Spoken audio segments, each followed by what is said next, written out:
First at 9. The US Navy is expanding its presence in the Mediterranean Sea with a fourth cruise missile armed warship. Good evening and welcome to News First from the live at the News First studios. I'm Madhushka Balasurya. I'm Sonali Vanikabadage. We'll have a detailed look at that story later on international news. But first, here's a look at the stories making headlines tonight. Headlines on News First at 9. 4 members of the armed gang that broke into the house of journalist Mandana Ismail Abe Vikrama arrested. 1 suspect killed in police fire. Free Media Movement states that the incident, which took place at journalist Mandana Ismail Abe Vikrama's residence, raises suspicion.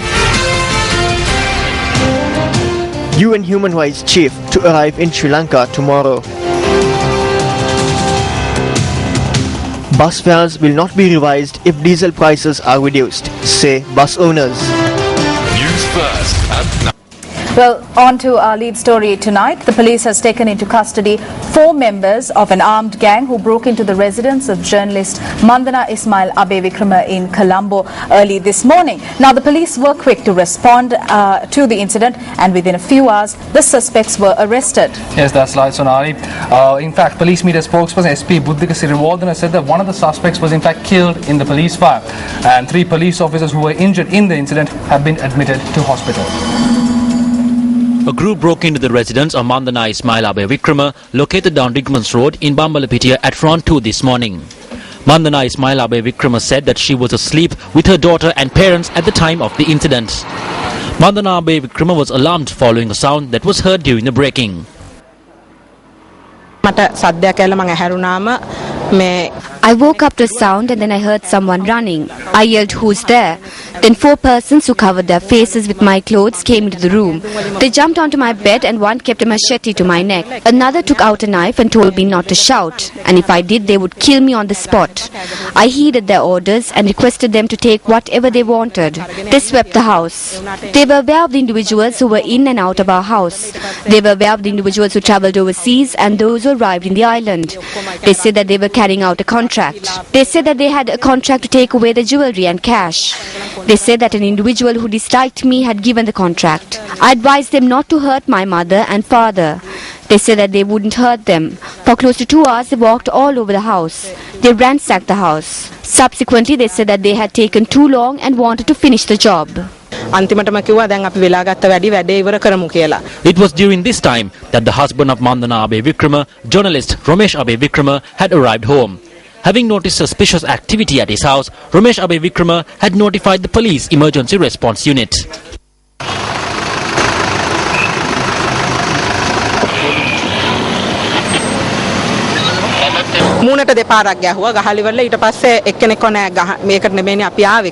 They slapped me twice. I told them my mother and my father and my daughter were at home. I told them not to do any harm to them. They asked me where my husband was and what time will he come home. They kept track on the time. Later they removed the batteries from my phones. They disconnected the landline as well. Hence there was no communication with the outside. The police arrived when they said they had taken too long and wanted to finish the job. They tried to break through the front door. They ran towards the rear entrance of the house. When a police officer came into one room, they pushed the officer, then a shot was fired. There was a clash. There is blood and bullet casings at the back. There is also a grenade near the wall in which they jumped from. The preliminary investigations are taking place. This is what happened. Police investigations will reveal as to what happened.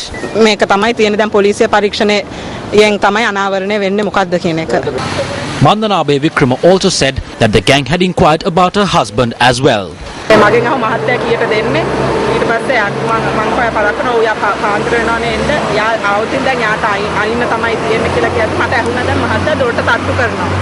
මම දැන් සද්ද නැතුව මම මේ ඇඟුල එක කතා කර හිටියා.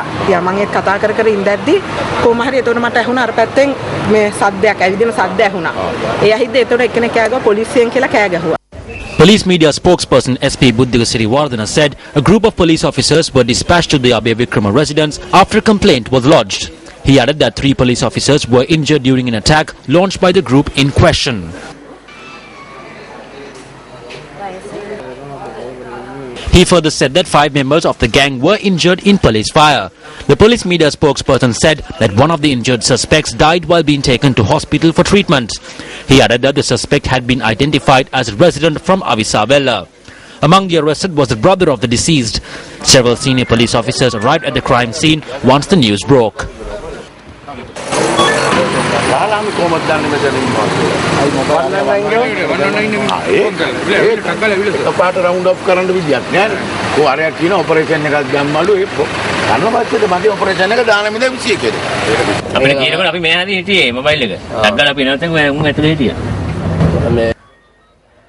Police media spokesperson SP Buddhigasiri Wardana said that the 4 suspects are receiving treatment at the National Hospital under police protection. The body of the deceased suspect has been placed at the hospital morgue for further investigations. Around 8 patients have been admitted to the accident ward of the National Hospital in Colombo. 3 of them are police officers. They were admitted with cut injuries. 1 police officer had a cut injury near his neck and hands. No one is in serious condition.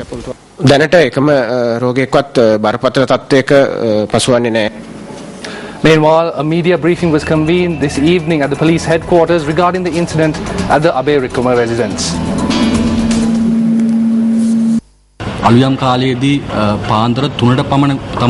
We believe that the burglars had broken into the house at around 2 this morning. Over the past few days, a number of robberies had taken place in Bambalapitia, Vallavatha and surrounding areas. So, in a bid to prevent and minimize these incidents, additional police units were dispatched to the area to nab the perpetrators. Especially, a number of thefts were committed with the use of 3-wheelers in this area. Police officers were patrolling these areas on alert. We were able to quickly react to this incident as our police officers were dispatched outside. The perpetrators had stormed into the house and threatened the journalist. According to the information we have received, they had remained inside the house for close to 1.5 hours. They had robbed a large amount of cash and jewellery. Despite the amount of money that was stolen was less, the value of the jewellery that was stolen was high. It is clear that they are burglars.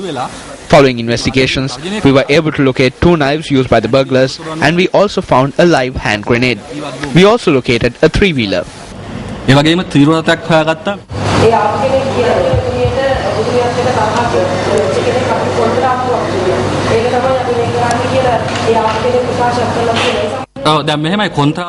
is not clear what the contract is. They had stayed in the house for close to 1.5 hours. If they broke in with the intention of harming her, they would not search for jewellery for 1.5 hours. They would not steal the jewellery. If they were to harm someone, they would have done so.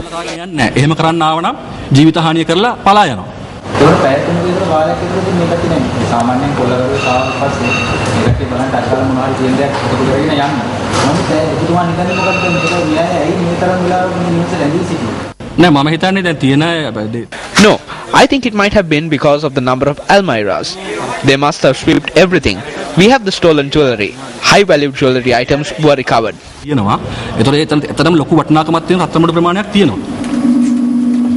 Now, issuing a communique, the Free Media Movement states that the incident, which took place at journalist Mandana Ismail Abe Vikram's residence, raises suspicion. The movement urges the Inspector General of Police to reveal the truth regarding this incident, following an immediate investigation and to ensure the safety of her family members. The FMM notes that slashing of Mandana Ismail Abe Vikrama's husband's vehicle tire the day before and fleeing of the cat's remains to a house a few days ago were omens of a conspiracy. The FMM says that they are saddened by this grave incident and urges the IGP to conduct an investigation immediately based on the available evidence and reveal the truth. Meanwhile, the Government Information Department also issued a statement on this morning's incident. The release notes that the government condemns the attempts made by certain groups to take political advantage out of this incident. United Nations Human Rights Commissioner Navanithan Pillai is scheduled to arrive in Sri Lanka tomorrow on a 7-day official visit. Yes, the UN Human Rights Chief will meet the UN country team for the first time tomorrow. During her stay in the island, Navi Pillai will meet President Mahinda Rajapaksa, Defence Secretary Gotabaya Rajapaksa and Minister of Economic Development Basil Rajapaksa. According to the United Nations, Navi Pillai is scheduled to hold discussions with Minister of Justice Rauf Hakim, Chief Justice Mohan Piris and Attorney General Palita Fernando. A high-ranking official attached to the UN said that Pillai will visit Jaffna and Trincomalee and hold discussions with governors of the respective provinces. During the latter stages of her visit, the UN Human Rights Commissioner is scheduled to hold discussions with representatives of the Tamil National Alliance and the opposition. The UN Human Rights Commissioner is visiting Sri Lanka as part of the US-sponsored resolution which was passed in Geneva earlier this year at the 22nd sessions of the United Nations Human Rights Council. Subsequent to her visit, Navi Pillai will file a report on Sri Lanka. Meanwhile, the Committee to Protect Journalists, or the CPJ, says that Navi Pillai should forcefully address the Sri Lankan government's problematic record on press freedom. This was noted in a press release issued by the CPJ on its website.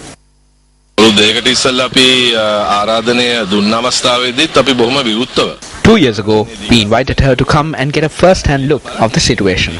We told her to see for herself the work that we have accomplished in the post-conflict period and take an unbiased position. We hope that she would engage in a visit without making any prejudgments and compile her report in an unbiased manner. She is to submit a report on Sri Lanka in September. We have made a decision. We don't have anything to hide. She can visit any part of the country and look into anything. We have not imposed any restrictions. However, our only request is for her to compile an impartial report. If there are any mistakes in this report, we will be ready to address those issues as well.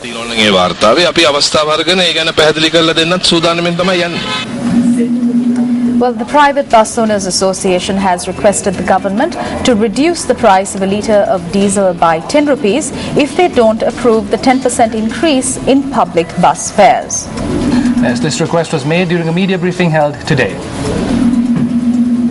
A special meeting was organized today between the Lanka Private Bus Owners Association and the Southern Province Bus Investors Association. However, the meeting, which was scheduled to be held at the Western Province Aesthetic Resort, was not held at the venue as planned. They have padlocked this place. Why is the government so afraid of us? They are attempting to bury democracy in broad daylight. Isn't there freedom to hold a meeting in this country? This is saddening. The Human Rights Commissioner is coming to the country tomorrow. If possible, we would meet her tomorrow and inquire about the democracy in the country. This is saddening.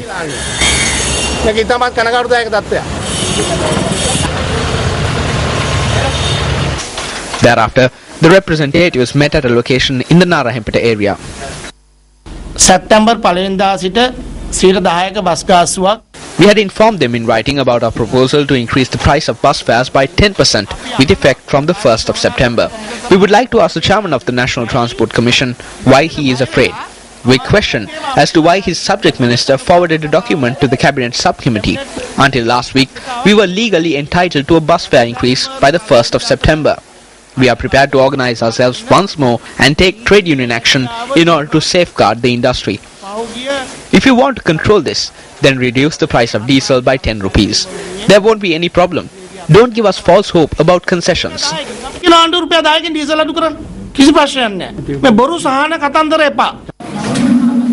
On tonight's Words of Wisdom, we take a look at the words by an individual who inspired the Pakistan movement.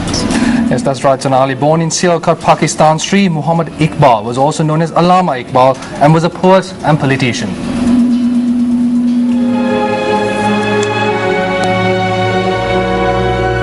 The ultimate aim of the ego is not to see something, but to be something. Sir Muhammad Iqbal, philosopher, poet and politician.